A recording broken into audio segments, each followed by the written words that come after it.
Thank you very much to everybody for coming here today. I'm Michael Nugent. I'm chairperson of Atheist Ireland, and we're an advocacy group. We work to do two things. We promote atheism as what we consider to be a more reliable worldview than faith, and we campaign politically for a separation of church and state. At one of our first meetings, we had Darrel Ray here as a guest speaker, and we're delighted to have him back again today. At that time, we were just founded, and we were starting to work here. Darrel had just founded an organisation called Recovering from Religion in America, and both of our organisations have continued to be active over the past decade and more. Darrel's organisation now has members both in real life and online interactions around the world. Darrel is a psychologist to help people who are struggling, as a lot of people do, with the trauma caused by religion. Without further ado, I'll pass over to Darrel Ray. Okay. Thank you. Thank you, Michael. It was good to be back with Michael. The purpose of this talk is to raise awareness of what religious trauma is and why it's so darn hard for people to leave religion. I like to say you can leave religion, but religion doesn't leave you. And so people still have nightmares and other things years after sometimes. And I've been studying this for close to 30 years, and hopefully I'm going to share a little bit of the information that I've learned over the years. So I'm going to explore 3 pathways that religion uses to infect us, to make it hard to deconstruct. Most of us could agree that religion has had serious harm on society. And you've heard Daniel Dennett, you've heard Richard Dawkins, Harris, all the writers have documented that. But what I noticed after reading all those folks back in the 2000s, nobody was looking at it from a psychological perspective. Not one of those people is a psychologist. Nobody's practiced clinically and had somebody in their office telling them the struggles they're going through. So that's what motivated me to write my book, The God Virus. That led me to start Recovering from Religion, which I said I would talk about later. The other thing we did not see up until about 2010, there was no research on religious indoctrination and what it does to the brain. Part of that was because religion dominates, even in academia. I know professors who had great ideas for research, and they absolutely wouldn't follow them because they wanted to get tenure. I'm happy to report, though, that in the last 15 years, since about 2010, we've seen a blossoming of research. We're seeing more and more research on what's going on with humans that are being indoctrinated with religion, and children too, and the trauma that children experience by being indoctrinated with religion early in life. One of the things we focus on in Recovering from Religion is therapists who won't keep their religion out of their therapy. So if you need psychotherapy, if you need help of a psychologist or social worker, you want to be guaranteed they're not going to say, Jesus, you got to go back to church. Or you're depressed because you don't believe in Jesus anymore. We actually hear that from therapists. So I want to start by talking about high control religions. Some people like to call them cults. Some people say that's a high control religion. But I try to avoid that language simply because it's hard to tell. There's a Catholic monastery of some kind, I'm not sure what it is, north of my house, about 100 miles. And they are so Catholic that they excommunicated the Pope. He's too liberal for them. That is a cult within the Catholic Church. At the other end of you go to a local Catholic church around here, they may even have, very liberal sermons or homilies, or they may even let gay people come in the front doors. You can have a really low control environment, even within the same religion. Religion is a spectrum. I really don't want to get hung up on whether it's a cult. What I'm interested in is what's the experience of the person.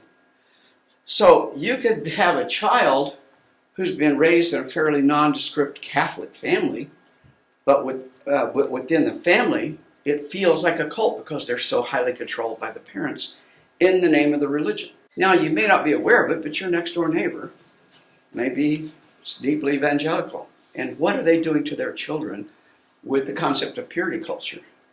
Children are being told their bodies are their enemies. That's what purity culture does to children.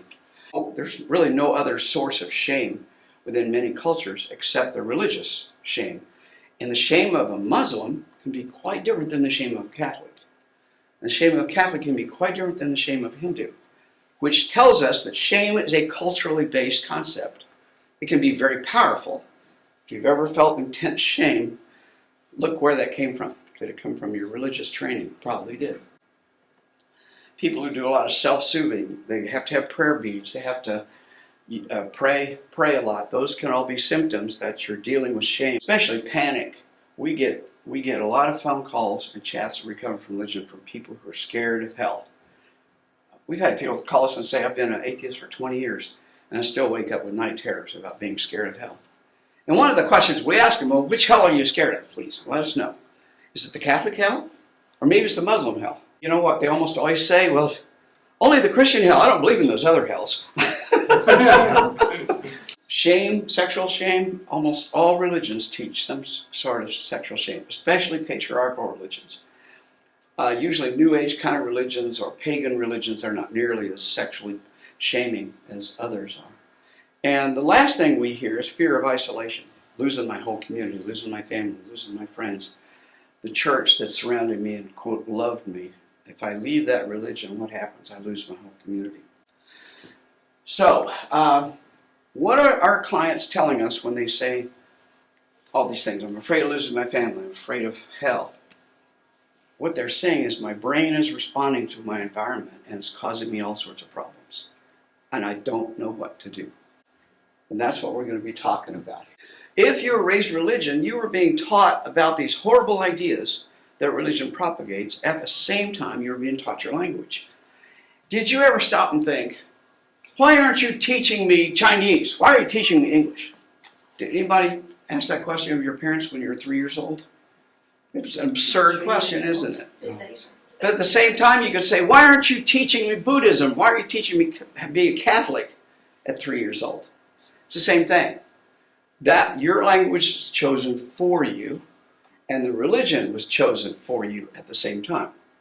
And once it's embedded, it's hard to get out. And the components of that religion can linger for many, many years. We were taught things like invisible forces can harm you, spiritual attack and devil and demons.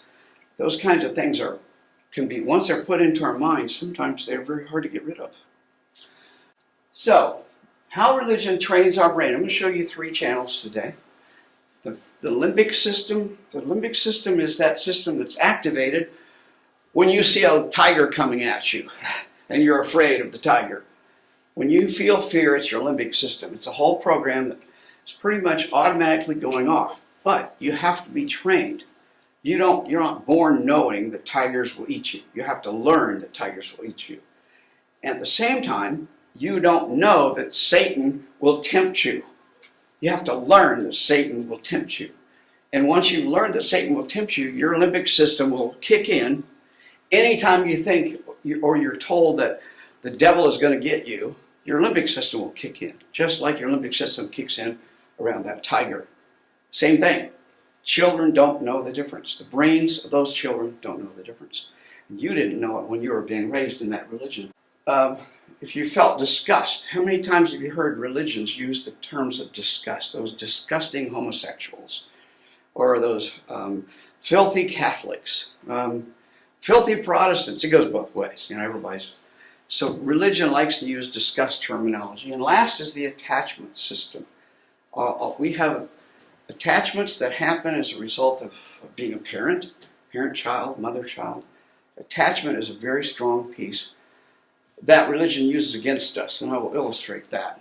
So, begin with the limbic system. How many of you read up a bit on PTSD, post-traumatic stress disorder? Oh, only a couple, 3, 4. Oh, good, okay. Well, these are the common things that people have when their limbic system is triggered. They go into fight, freeze, or fawn mode. And it can be different for every person. But that's what happens, that's the way your brain responds to your environment at that particular moment. one of these four things. Well, what if your brain thinks that thinking tempting sexual thoughts is the devil attacking you? Then your limbic system will go into effect here and may upset your entire ability to have a relationship with another human being. This is what I call religious fear training that we get as we're being indoctrinated as children. It creates a neural pathway. Now, Robin drove all the way from around Galway to get here today. And he did that without thinking hardly at all. Did you put much thought into it? I mean, you put it on your GPS and came? The only thing I remember is the podcast I was listening to.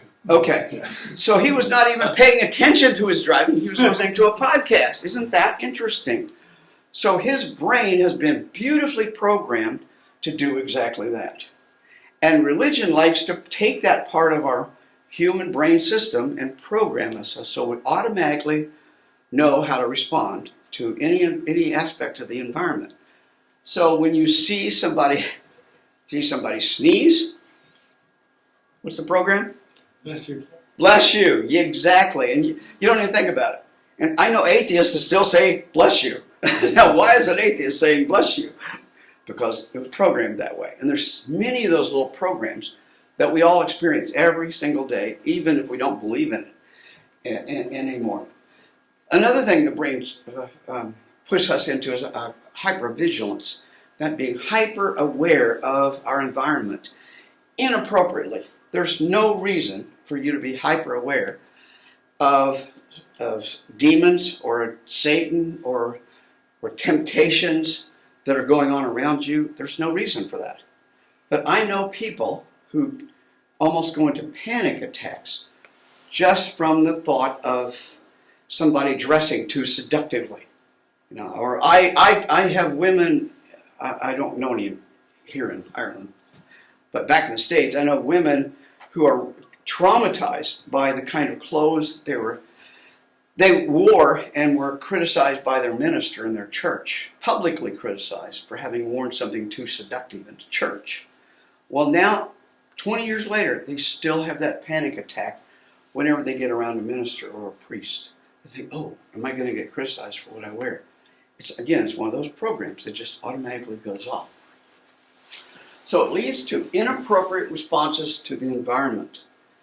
And what people do who are religiously programmed is they spend a lot of time and a lot of energy on things that do not value, they don't use in their life. I mean, being careful about demons doesn't really advance your career. The limbic system is there. This is the most important piece right here. The limbic system is designed to protect you from dangers in your environment. But what if your religion is telling you what dangers are out there? What is happening is your limbic system is trying to protect you from the imaginary dangers that you're taught as a Catholic. Here's what we hear. People call us all the time. Hundreds of calls and chats come in every single day to recover from religion. What we hear is fear of hell. I'm afraid of going to hell. Like I said earlier, which hell? It doesn't matter. They're still afraid of a hell. And it's psychologically difficult for them to get out of that. Second thing we hear, fear of your own body. I'm afraid of my own sexual desires and urges. I've been taught that my body is my enemy. And boy, the Catholic Church is full of that. Fear of your own sexual thoughts. The very fact that you have a thought police setting in your brain telling you you're evil, you shouldn't think that. You can't even think evil thoughts because all those things are Satan himself talking to you. There was a study done recently, I think it was 2023, 960 subjects, and they gave a wide range questionnaire. And what they found was it was easier to lose their belief in a God than it is their belief in Satan or evil. Isn't that interesting? Easier to lose God. So this is evidence of the limbic system being trained. I don't believe in God anymore, but I still wake up in fear of hell. Or I'm still afraid of my sexual thoughts that I'm having.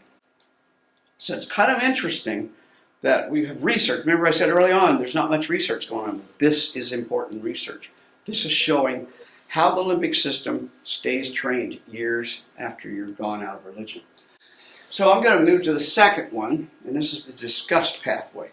And for this, I need your participation in a very simple experiment where we'll all do this. I want you to find one other person just to partner up with. I'm going to give you an imaginary experiment. So just find somebody real quickly, look at them. And I want one person to be the apple person. So I want you to, one of the two people, get an apple in your hand. Now, observers, I want you to just observe, watch, pay attention. Take a bite out of that apple. Enjoy this delicious red apple. Just enjoy it. Good, good, good. Okay, now I want you to take a second bite of the apple and just chew it up, enjoy it. And then look at the apple and you realize, ooh, there's a worm in an apple. In the experiments we've shown here, about 9 out of 10 people, if they do this little experiment, 9 out of 10 people who do not have the apple will show disgust in their face. Because what's going on there? And there's a lot of research around this now. We communicate disgust to other people and they respond with disgust.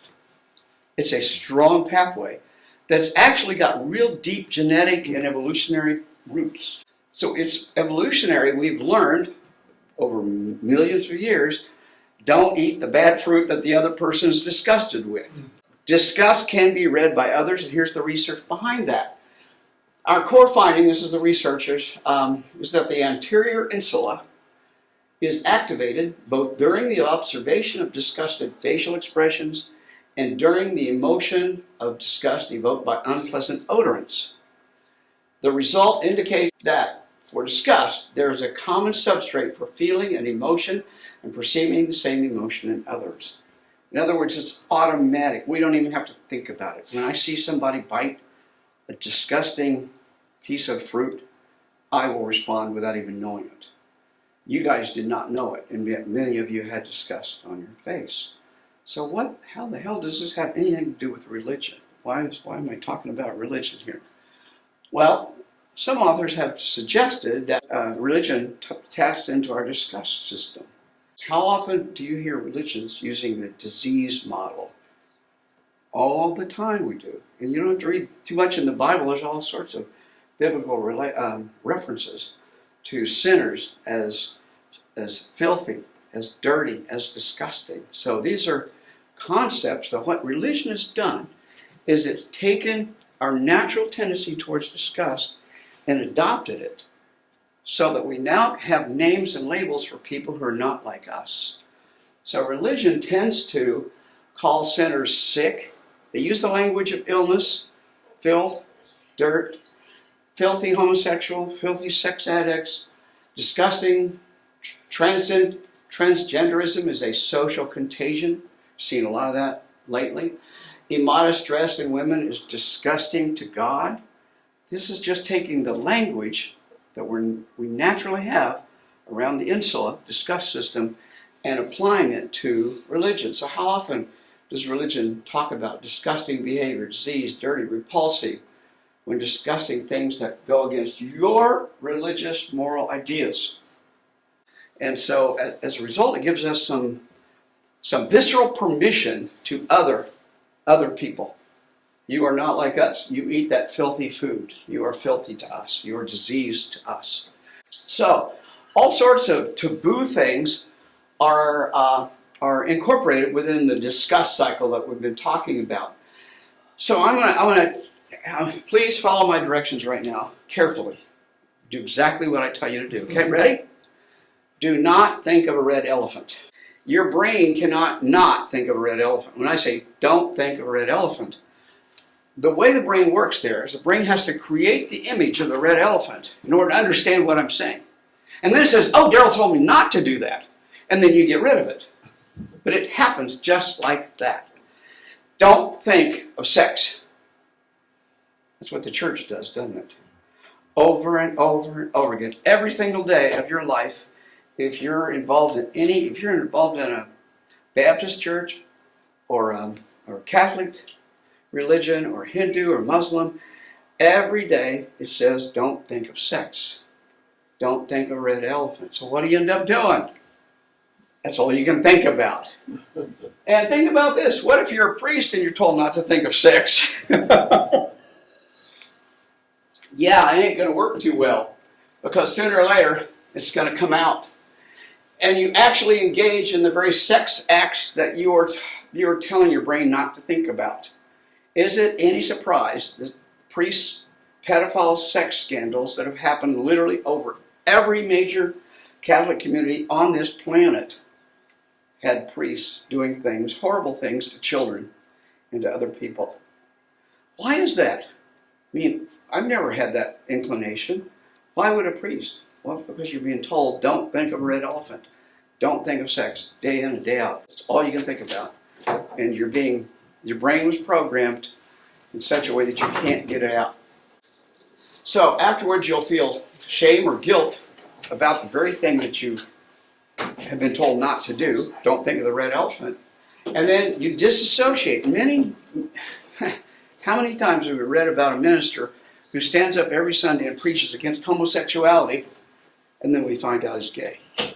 How many times have we seen that? Was it Christopher Hitchens says, when I hear somebody preaching against homosexuality, I simply set my watch and wait until we find out. It'll only be a short time until we find out they're gay themselves. We've seen this play out over and over again, but people keep asking the question, why do ministers and priests behave like that? For this reason. They can't deal with the shame and guilt themselves, so what they end up doing oftentimes is disassociating. They become disgusted with themselves, but in order to deal with the incredible shame that they feel, they will oftentimes project it onto other people. And so they stand up in the pulpit and condemn the gays, condemn the homosexuals, condemn the adulterers, even as they themselves are committing adultery, or they themselves are gay. You see this over and over again. I am not excusing the behavior. I don't want you to think there's any excuse here. It's an explanation. All these are subject to shame from almost all the patriarchal religions. And as I mentioned earlier, food taboos are right in there. We in the West have not jumped on the food taboos as much. Islam has, Hinduism hasn't, but Christianity focused more on the sexual taboos than the food taboos. But they all have all of them to some degree. So let's move on to attachment. If you had a good relationship with a parent, adult, aunt, or uncle, then you probably had some level of attachment to that person. And you felt the loss of that attachment if they left or if they died. So that's a feeling of attachment. And as we all know, the oxytocin in the brain is what helps us attach. So that mother and that child touching each other as they're doing in this picture are evoking oxytocin in both of their brains. So this is a neurochemical that fosters the development of attachment between two people. If you are a couple, if you are mated to each other, if you're sexually involved, every time you have a sexual activity, you stimulate oxytocin in your partner, and it means you will bond together. Or it's what we call the bonding chemical that's in our brains. All mammals seem to have it, especially highly bonding mammals. And even birds have it. You've heard of swans mating for life and things like that. Well, that's oxytocin. That's all it is, oxytocin. So attachment. Look at the language. Jesus loves me. I'm safe in the love of God. I am a child of Allah. Can you see the language? This is the language of attachment. I belong to God. I belong to my mother. So I'm an infant. He walks with me. He talks with me. There's a whole songs written for the Christian religion on those things alone. He is my shepherd. Again, a relationship that's bonded. I owe everything to God. And you can see, this is Catholic iconography, if you will. It comes right out of a Catholic website. That's the way Catholics think, what they think is going on between whoever you are and the Jesus character. Does it look similar? Does, doesn't it? I didn't have to go very far to get these two pictures. And they're virtually identical if you think about it, that picture and that picture. Because they're both evoking the notion of attachment. Our attachment system is hijacked by religion. It realizes, okay, I can get attached to my child, I can get attached to my dog or cat, I can get attached to a teddy bear. Why can't I get attached to my imaginary friend Jesus, who's going to protect me? Or the angels that watch over me every night. But what happens when a parent takes serious disciplinary measures with a child? That can disrupt the attachment system between the parent and the child. So if I am trying to have a relationship with my parent, and yet I'm getting beaten by my parent for not learning my Bible lessons, or for doing something that goes against our religion, that breaks the attachment. He's certainly not creating oxytocin in my brain while he's beating me. And he's probably not getting it in his brain either. So it can break the entire attachment system. And therein we don't have attachment between parent and child. If a parent will beat their own child in the name of Jesus, who is the parent really attached to? Jesus, right. The parent is more attached to Jesus than to the child. Do you know any religions that say you should put Jesus over your own family? Have you even read that in the Bible? If you read the New Testament, you know Jesus says you should abandon your own children and follow me. It's right there in the New Testament. The whole religion preaches that we should blow the attachment between our own children and ourselves. And so we get lots of calls and chats at Recover Religion from people that say, my parents have disowned me. Mormon kids in Salt Lake City are kicking their gay children out of the house, basically making their children homeless because they're more attached to the Mormon church than they are to their own children. Here's where attachment is so important for us to understand. And if you are a parent or you're thinking of becoming a parent, that's what the danger of religion does. Be careful about putting your kids into a religiously indoctrinating environment, because the church will screw your attachment up if it can, because the church wants your child's brain. Have you read The Selfish Gene by Richard Dawkins, maybe? Chapter on memes was brilliant. Many memes are like parasites. A parasite has to get from my body into your body. Malaria.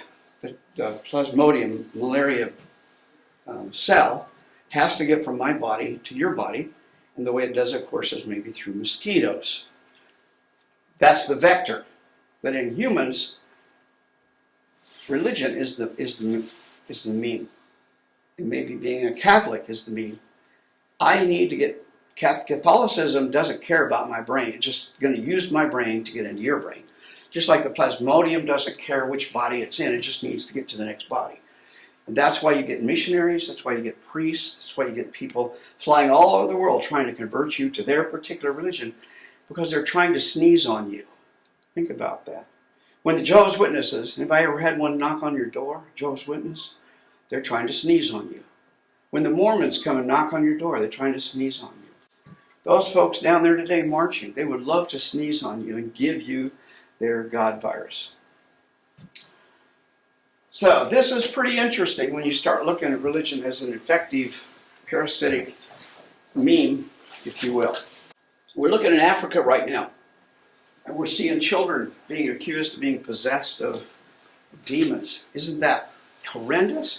Children being told they're witches, children being persecuted, children being forced out of their own homes and put into children's camps to protect the parents from the demons that the children have. They deeply, deeply believe this. Where did they get these ideas? In Uganda? They got them from evangelical Christians coming from the United States. About 30 years, evangelical Christians started going to Uganda and preaching this kind of crap.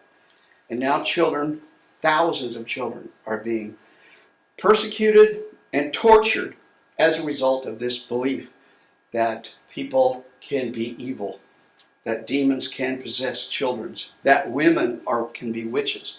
As one person liked to say, they didn't burn witches in the Middle Ages, they burned women.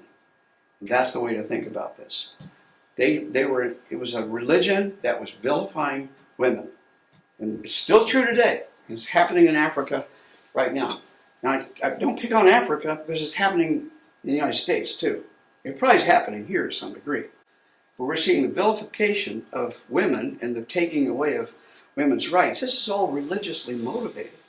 This new MAGA thing we've got in the United States is insidiously anti-woman. And you can see it in the legislation that's being passed down and tried to be passed in many areas of the United States. This one here affected my own family. My brother's wife had sex with my brother before they were married. And then when they had their first child, the child had a serious visual birth defect. She basically was blind. Thankfully, medically, many years later, just a couple of years ago, they were able to correct it. Well, she's now in her 50s, and they finally got some of it corrected. But for the entire childhood of my niece, her mother believed that the defect she had was a direct result of the sin she committed when she had sex before marriage. An entire life was spent being guilty, feeling guilty about having sex before marriage, and her punishment was to have this child. How do you think she treated that child? Child Services had to take the child away from her. She treated the child horribly, to say the least. And as my own niece, we all saw this happening to her. We had to work hard to get Child Protective Services to take her away. And gave her to my mother. My mother actually ended up raising my niece. So I've seen these things. I've seen all the things I'm talking about, either through a recovering from religion or I've seen them in my own life, in my own history. We're going to move into talking about these three things in a bit different way. Here's when you take all these things and you add sexuality to it, then you start seeing this. There's a reason why sex is such an enormous problem with all these religions. It just, because religion, y'all remember a guy named Richard Nixon? He said, when you've got them by the balls, their hearts and minds will follow. And that's what's going on with religion. Religion grabs us by our genitals, by our sexuality, and controls us. Religion is the best way to control someone. And that's what's going on here. So, if you still have any doubts that religion doesn't teach us to do unnatural things, I'm going to give you a few examples here. I can't, I've been told that I want to be an atheist because I want to be a pervert and I want to have sin and all that kind of stuff. Anybody been told that? All you atheists just want to sin all the time? Right. In my estimation, the most perverted sexuality is forced celibacy by the Catholic Church. And that cycle that I talked to you earlier about. How about this one? A family throwing their own child out. What's that related to? It's discussed on the parent's part. Was it on the child's part? Attachment. So you can see that in our model here, the parents are responding to a religious message of disgust, but they're disrupting the attachment of the child. See how these things work together?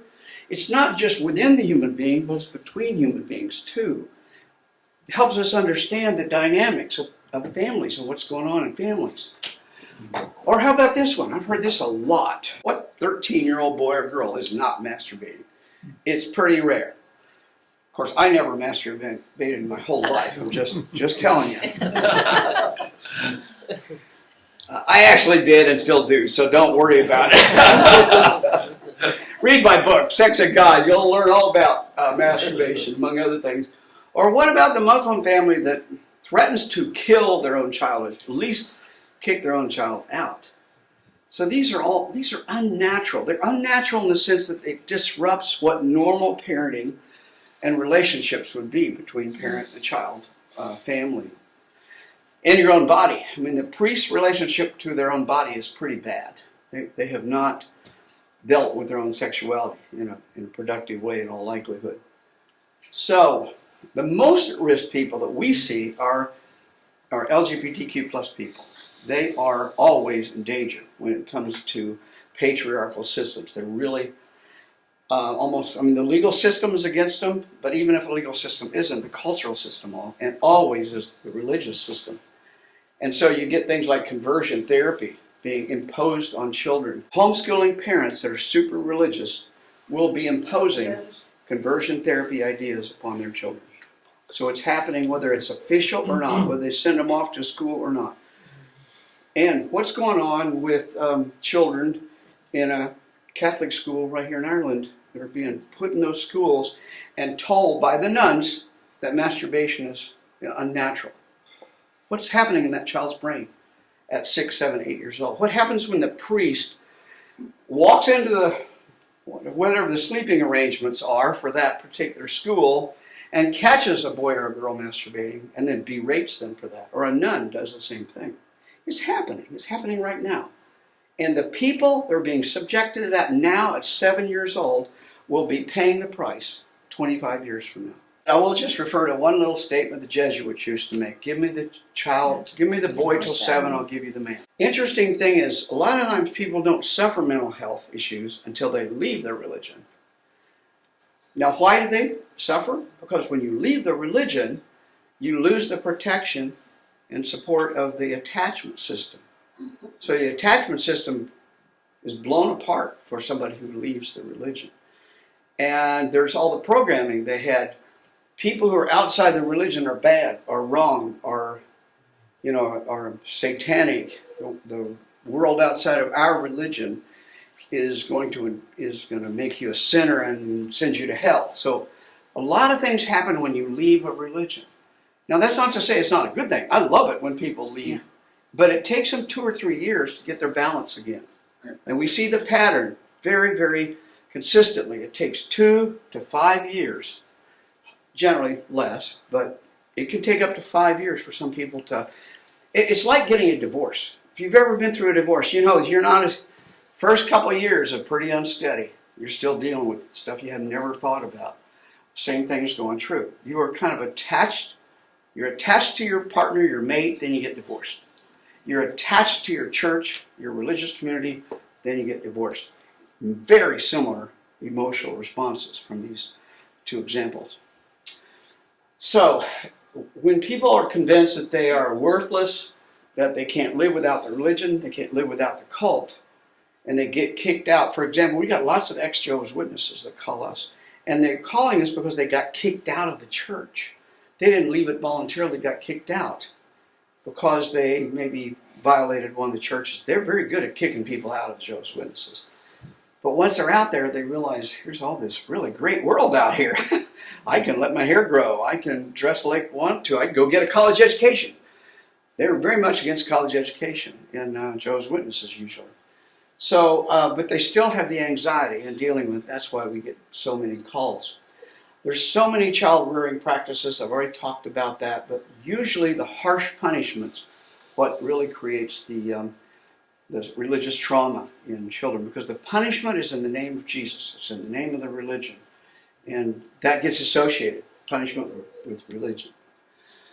So I want therapists to understand, you need to understand what's going on in your client's mind. Therapists are in a position to help these people. Like I said, there's mental health consequences to leaving a religion. And we're here to try and teach and train, teach you what's going on. And then if you know a therapist or you go to a therapist, you need to make sure that therapist understands what religious trauma is and how to treat religious trauma. We also think the courts, the political system, government agencies, oftentimes defer to the religious parent in a divorce. Religious parent, at least in many countries, gets preferential treatment over the non-religious parent. And this is very common in many, many countries around the world. Well, what if the trauma is coming from the religion, putting that kid back in? Or in Australia, we got a real problem there. Ex-Muslim refugees that are leaving their native country, immigrating to Australia, but they've now left Islam as well. The police and social service agencies have consistently, over the last few years, sent them back into Islamic social service agencies for help. Of course, those agencies, when they find out that person's an atheist, they now become a target for the imam or for whatever religious authorities there are around and near them. So we've been working, our affiliate in Australia has been working with the government to educate government officials about what services are appropriate and not appropriate for ex-Muslims. Well, we're from Recover from Religion. I mentioned that several times, and we're here to help. We're here to help anybody that calls us. Our services are all free of charge. We don't charge a dime. We have really generous donors. We get donations from around the world, and they donate to us so we can help people who need help. Most of you probably don't need our services. And if you do, they're free. You don't have to. You just call us up. We'll help you. But if you need somebody, if you know an ex-Jehovah's Witness, an ex-Mormon, an ex-Catholic, somebody who's struggling, tell them to call us. Robin will answer the phone. Robin, what's been your experience as a volunteer, and tell us a little bit about your training. Yeah, sure thing. Hi everybody. I'm Robin. I'm a reasonably newly fledged volunteer on the helpline with RFR. Just to tell you a bit about the actual process of the training and so on, it's definitely not a case of here's how the chat system works, so off you go. It's a really well supported, very well structured process. Are not there to provide therapy for clients. If you want to imagine a very kind of brutal comparison, might be brain surgery is therapy, whereas we're the paramedics perhaps, or even just first aid if you like. So we're kind of a first touch for a lot of people that have no other avenue for communication or expression or outreach at all. So they could be somebody who is still absolutely religious, but are also experiencing harm because of that situation. So they may not be trying to leave, but oftentimes that's generally the case, is when they're starting to ask questions. We don't have any objective other than supporting the client. So it's what we are doing is very client-based. We're not there to deconvert. We're there to listen and provide resources. So there's a huge amount of resources which are provided by Recovering from Religion. Mostly, the most important one of those resources is the community. In 90% of cases, it's appropriate to, I wouldn't say recommend, but we would certainly provide and facilitate looking, perhaps sending somebody to seculartherapy.org, where they're able to look through that database. If you need peer support, we've got peer support literally all over the planet. We've got over 60 Zoom meetings. You can join a Zoom meeting. Virtually, there's almost a different meeting every day of the week. Now, they're also in time zones that are friendly to Australia and time zones that are friendly to Europe. We're all over the world. This is just a one page of listing of all the support groups. All you have to do is go to recoverfromreligion.org, and you can find the support group that's close to you or fits the time zone you are available. If you need therapy, we have something we call the Secular Therapy Project. And it's vetted therapists that are licensed in whatever political entity they're in, and they're not religious. We guarantee they are not religious. Thanks very much, Darrel, for coming over. Hi everyone, I'm Katie. So I'm the Secretary of Atheist Ireland. I just wanted to briefly let you know that we're designing a new website. We have a page currently called Not Me. So it can be found at atheist.ie/notme. That will be a Leave Your Religion page on the new website when we develop it. And it's where you can symbolically leave your religion. So you can put up a post or a comment or whatever you want to call it, symbolically saying that you wish to leave the religion that you were brought up in. Obviously, it doesn't get you to physically leave according to the church or the religion of that you were brought up in, but it's just a symbolic way of you declaring it and getting it off your chest, if you like. One other thing is we do invite people to become members if you're not already a member of Atheist Ireland. It's not very expensive. It's €10 a year if you're not waged and 25 if you are. And we welcome members.